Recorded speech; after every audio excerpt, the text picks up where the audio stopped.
故事发生在旧时代的民国，阿珍是一个帮人梳头的娘姨，从小就跟着大户人家宋小姐长大。很快大家闺秀宋小姐要出嫁了，阿珍还听说新姑爷是个在上海做大生意的大富豪。阿珍看着娇羞的新娘子，嘴里说着吉祥话，哄得小姐也对未来多了几分憧憬。阿珍作为小姐的贴身丫鬟，不仅要给小姐梳头，还要跟着小姐去到上海。这个时候的上海是有了名的灯红酒绿，阿珍对去上海这件事分外上心。不过还有一个问题，她和青梅竹马的小四早已经私定终身。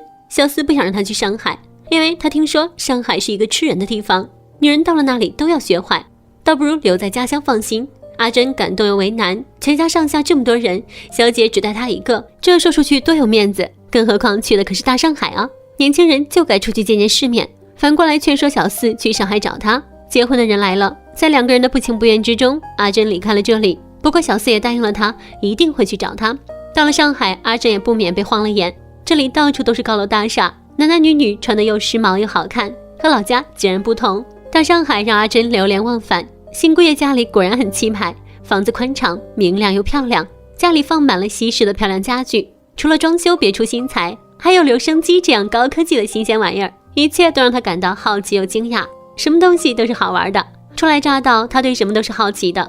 第一天就在外面疯狂的玩耍，直到傍晚时分才依依不舍地回到了家里，还把自己买到的大明星的相片拿给小姐看，两个人一起欣赏着明星的精致妆容，啧啧称奇。这个时候，两人对未来的生活充满了各种美好的期待，可是没想到一切都是竹篮打水一场空。有一天，阿珍回家的时候，看到一群人冲进了家里，闹闹哄哄的把所有的家具都抬走了。她赶紧跑进去看看是怎么回事。原来新姑爷并不是什么有钱的富豪，只是一个炒股票的，算是个投机倒把的商人。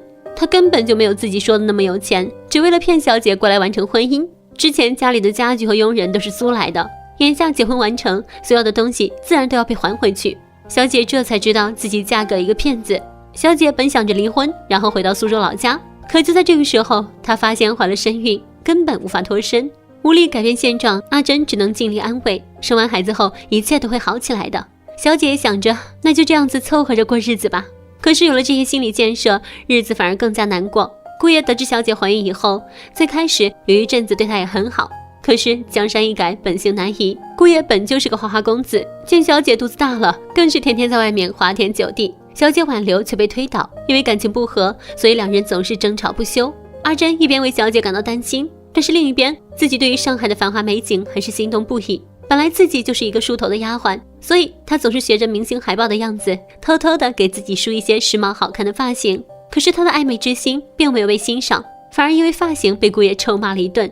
小姐的婚姻越过越差，小姐的性子也因此越来越暴躁，日子能过一天算一天。某天晚上，阿珍闲着无聊又在梳头，这时传来一个熟悉的声音，是青梅竹马的小四。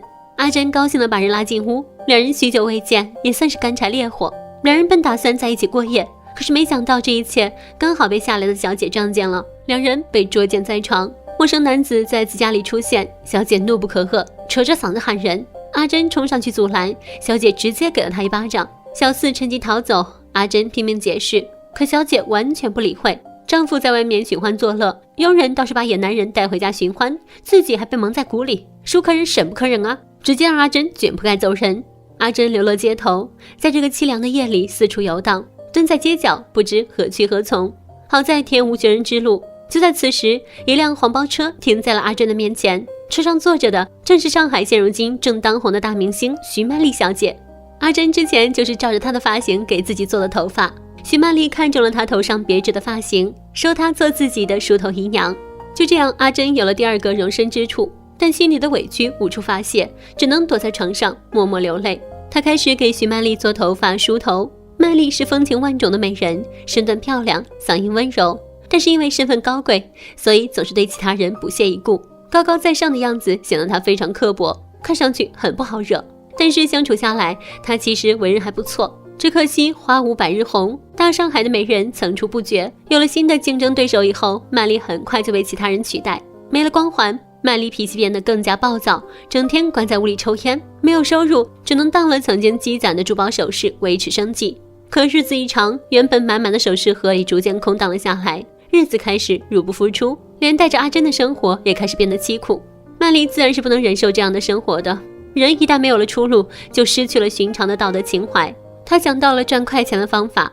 阿珍睡在楼下，无奈地听着楼上吱吱呀呀的声音，还有无数个不同男人的呻吟声，自然明白什么意思。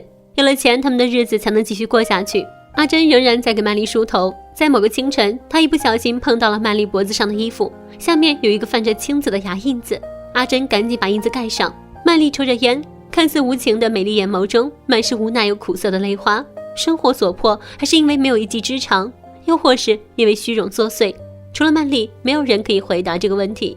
渐渐的，曼丽彻底的接受了卖身的活计，两人的生活也变好了。为了生存，尊严又算得了什么呢？这天，阿珍走在街上，想到了自己的小姐，忍不住回到小姐家探望。刚到门口，就看见警察在抓人。原来姑爷炒股票挪用公款被发现，现在就要被抓去枪毙。阿珍担心小姐，赶紧去楼上安慰她。屋内一片狼藉，小姐坐在床前发呆，身边还有一个嗷嗷待哺的女儿小云。虽然小姐曾经把阿珍赶了出去，但是阿珍从小陪她长大，加上她是一个心地善良的人，眼看着小姐的日子马上就要过不下去，阿珍没有多想，把自己这些天攒的钱都给了小姐，希望她能够度过难关。不久之后，小姐抱着女儿过来寻她。原来小姐打算改嫁，可是夫家不愿意接受她现在的女儿，她在上海举目无亲，只能托付给阿珍，承诺会送来抚养费。阿珍看着小姐无路可走，只好应声答应。最开始阿珍不敢让曼丽知道，只能偷偷藏起来抚养，可是纸终究是包不住火的，曼丽还是发现了小云。阿珍知道待不下去了，收拾行李准备离开，结果没想到曼丽竟然没有生气，小婴儿的出现反而激起了她的母爱，两个人一起照顾起了小云，日子逐渐好了起来。又过了一段时间，曼丽的未来有了着落，一个师长愿意把曼丽纳为九姨太。阿珍第二次为自己的主人梳头，是个漂亮的新娘头。她曾经幻想过的爱情，到头来也没能被明媒正娶。她那美丽的眼睛里面，除了泪水，也没有别的了。阿珍选择留下。小姐临走前告诉她，小四不久要来找她。从这以后，阿珍变得成熟稳重。她对于上海这个冰冷的地方，也没有了最初的期待。她不再追求时髦、留恋世俗，而是梳来了最朴实无华的妇人头。经人介绍，她找到了一份新的工作，来到了白家。据别人说，白家大老爷是黑帮出身，阿珍的任务就是给白家两位太太和大小姐梳头。可是小姐自小就叛逆，加上接触过新式思想，更不愿意接受家里的安排，所以这个大小姐对阿珍非常不满意。为了不让她给自己梳头，一气之下竟把自己的头发剪成了学生头。不过阿珍也没有生气，只是帮她再稍微打扮了一下。阿珍没有结婚，却养着一个孩子。邻居们见到后议论纷纷，流言蜚语传到了白家大太太那里。大太太见不得这种事儿，差点就把阿珍给辞退了。可听了阿珍的解释以后，还是觉得自己该慈悲心肠，把她留了下来。可是大小姐依然很叛逆，对阿珍百般挑剔。后来阿珍才知道，大小姐早就被安排和别的帮派联姻，所嫁之人不仅是死对头，还是个傻子。她想要反抗命运，却没有办法，只好拿家里的仆人出气。某个深夜，阿珍终于等来了小四，可是小四却很生气。原来他之前从宋小姐那得知了阿珍的住处以后，也曾经过来探望过她，却发现她抱着一个孩子，所以小四以为阿珍不顾约定嫁为他人，又失望离去。谁知在半路便被抓了壮丁，战场残酷，小四当了逃兵，回来只为再见一面。阿珍很是感动，赶紧解释这一切，两个人才化解了矛盾。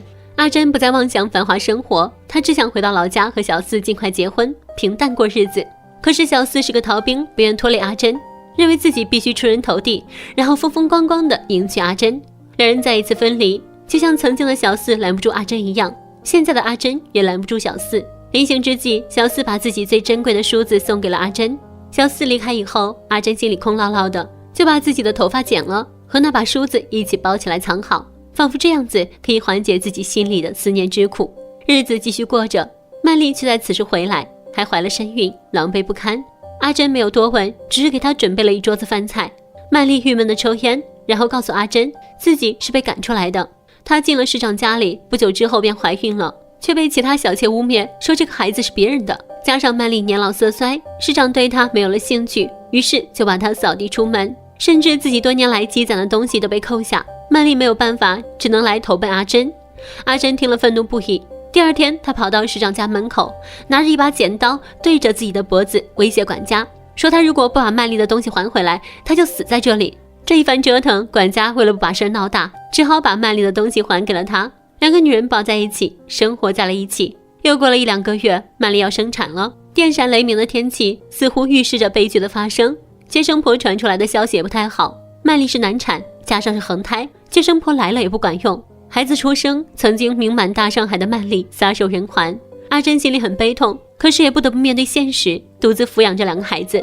生活没有摧毁阿珍，她一边养着2个孩子，一边等着小四回来。没过多久，她的第3个主人白家大小姐也要出嫁了。大小姐拼命挣扎和反抗，可是依旧无济于事，事情由不得她做主。阿珍第3次给自己的主人梳头，依旧是漂亮的新娘头，可是万万没有想到，婚礼居然变成了械斗的现场。原来对方帮派提出联姻只是借口，为的是把大小姐全家一锅端，血洗白腹。刀光剑影中，阿珍带着大小姐躲在柜子里，2个人这才幸免于难。一场厮杀过后，白家和府上下尸横遍地，除了家里的管家，所有人都死掉了。管家带着大小姐坐船离开了上海，只剩下阿珍一个人留在上海。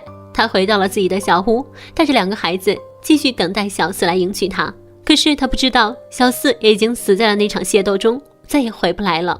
一把梳子，一个婢女，跟了3个女主人，个个命运多舛，连带着她也是苦命人。同时阿珍也是幸运的，她天性单纯，善良朴实，在岁月的磨砺下，她逐渐成熟，逐渐找到了生存于世的乐趣。有人说生活艰辛，有人说生活无趣，有人说生命短暂，要上天再借500年。殊不知，生活从来不会是我们一开始想要的样子，反而是我们在慢慢适应生活本来的面目。